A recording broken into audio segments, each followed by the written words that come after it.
My name is David Burnite. I'd like to tell you a little bit about my big grandma.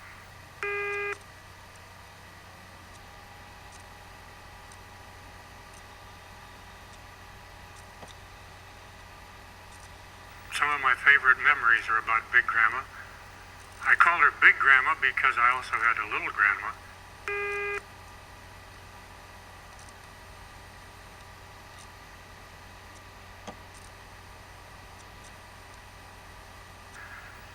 Big Grandma wasn't fat, she was just big.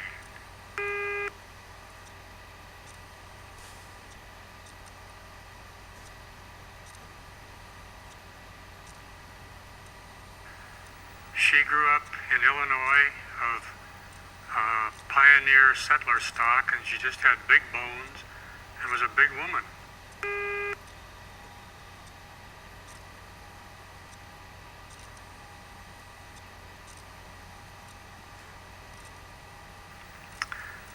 When my mother was 13, Grandpa died, and so Grandma took over and went to work and raised all three children herself.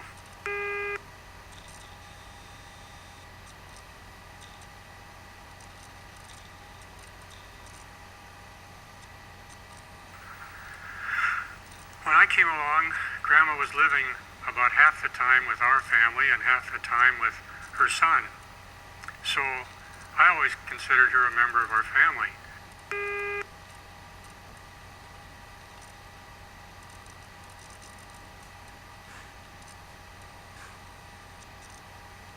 She would wash dishes and do the ironing and help my mother a lot. And I enjoyed Big Grandma.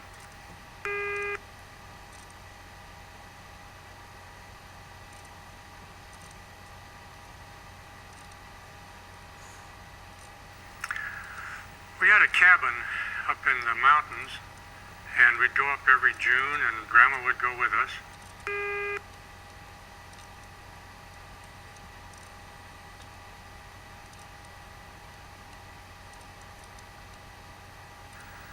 And after the sweeping and dusting and bringing down the cobwebs was done, Grandma would go for hikes with me.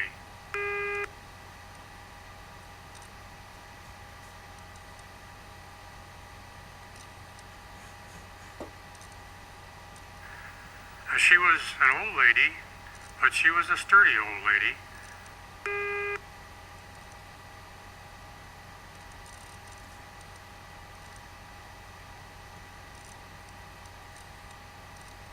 She always took along a big walking stick, and she told me that it was to kill rattlesnakes with.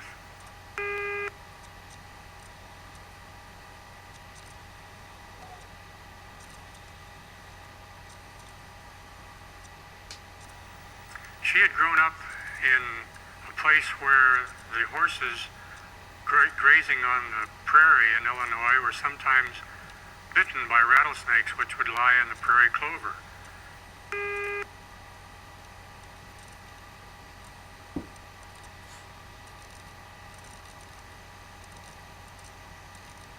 And so Grandma hated rattlesnakes, and whenever she would see one, she would kill it.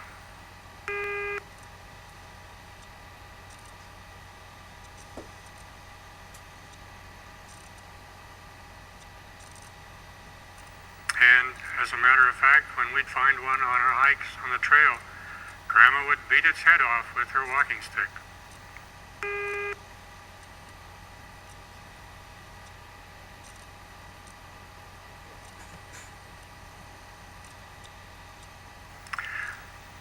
I think one of the funniest things that happened was one day when my dog Laddie cornered a skunk underneath our cabin.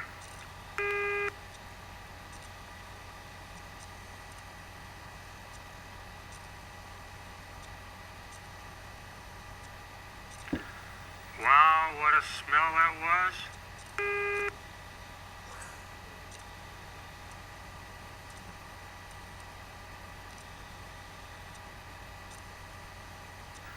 But Grandma was not even concerned.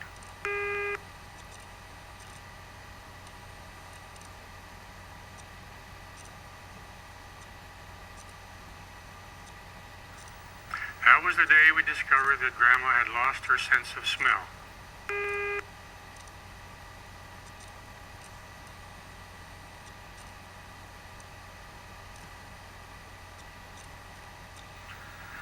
And as a matter of fact, now we understood why she'd been complaining lately that food just didn't taste as good as it used to. Because when your sense of smell goes, you lose your sense of taste too.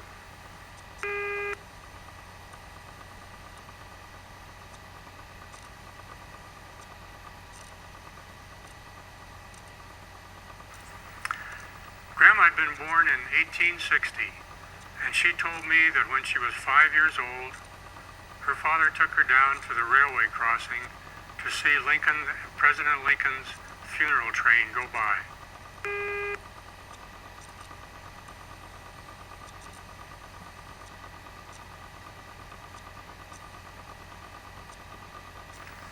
To have that kind of living contact with our nation's history always thrilled me when I thought about it.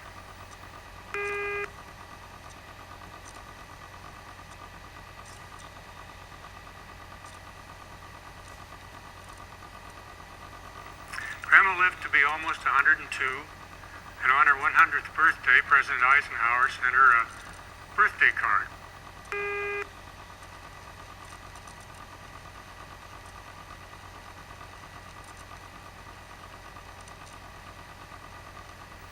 Of course, he sent birthday cards to every 100-year-old person, but we always thought that it was very special because Grandma was very special to us.